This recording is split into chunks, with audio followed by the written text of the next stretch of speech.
Hi, I'm Steelfur Speaks, and this is my keyword guide to every set in the game of Flesh and Blood.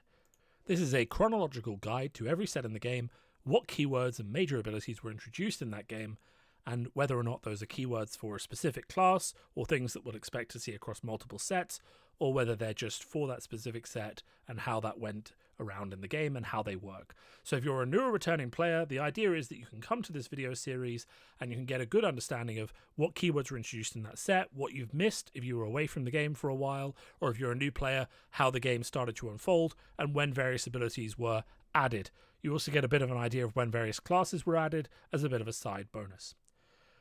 So, in Outsiders, which is the 9th set of Fab to be released, he says, tentatively. So if you want to see the original sets, this is a playlist in chronological order, so you can just either watch this for an update on Outsiders, or you can go to the very top of that playlist. Start with WTR. Each of the videos is around 5, 6, 7, 8 minutes long, so it's very easy to just work your way through them, and then you'll be up to date on all the keywords by the time you get there. This video series kind of assumes you played the game and you know how to play the game, and you're really just looking for a refresh on keywords. So we're not really explaining things like go again or attack reactions, defense reactions, and card types, unless it was a new card type that was added to the game. So the first thing just to note, so the new keywords added in the set is actually just stealth. Stealth is not a keyword in the way that other keywords have been that we've seen so far in this series. Stealth is a bold keyword that is referred to by other cards, but does not actually have any abilities of its own. So, for example, you'll see target card with stealth gains +3, but the stealth itself does not actually have a keyword. It's primarily used for other keywords. For example, one of the main heroes in this set takes a card with stealth off the chain link and replaces it with another card from her hand, which is primarily how stealth is used. So it doesn't have a mechanical effect, unlike other keywords we've seen.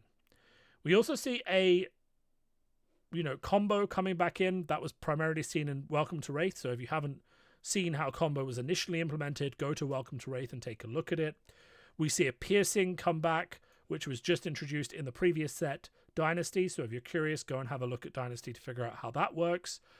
And then we see the return of the Ranger keywords, Reload, and also the Arrow and Trap subtype, which were introduced in Arcane Rising. So you can go back to Arcane Rising and have a bit of a look at that. We do see a new card type introduced with Ranger that is just worth noting, which is a Quiver. And a Quiver is a new card type that can only be equipped in a weapon zone in addition to a bow. So you can have a bow and a Quiver, whereas otherwise there would not be a slot to add anything there. You can't just add an offhand. Quivers are a unique piece of equipment that can be equipped with a two-handed weapon, even though you have no hands left, because it specifies. So then we see the return of traps, we see the return of reload, etc. And then the only other thing to note is we also see the addition of aim counters. Aim counters have no mechanical ability baked into them as a keyword, but what they do have is kickers that get added to them if that keyword is active. So there are ways to add aim counters to arrows. If you do, they usually get +1 or some other kind of effect. Other than that, there aren't really any other keywords introduced in this set, just various different things. I would say if you're interested in major mechanical developments in Outsiders, the other thing to notice is just the addition of the 4 tokens. So Bloodrot Pox, Frailty, Inertia, and Ponder. Ponder says at the beginning of your end phase, destroy Ponder, draw a card. Bloodrot Pox says at the beginning of your end phase, destroy Bloodrot Pox, and then it deals 2 damage to you unless you pay 3.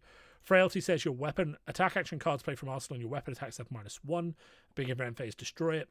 And Inertia says at the beginning of your end phase, destroy Inertia, and then put all cards from your hand and or Arsenal on the bottom of your deck. So just to know about this is that Ponder happens before you Arsenal, so you can draw that card and then Arsenal it. Inertia happens after you would Arsenal, so all the cards from your hand and your Arsenal on the bottom of the deck, you don't get to keep one. Frailty affects weapon and actions played from Arsenal. That's pretty straightforward. And Bloodrot Pox deals you 2 damage unless you decide to pay for it. These are created by a lot of tokens in this set. Not really outside of this set, but it is just worth being aware of them in terms of when we're discussing this set. That's our Outsiders guide, nice and easy, because we just saw 1 or 2 new mechanics. And we're going to move on next to heavy hitters.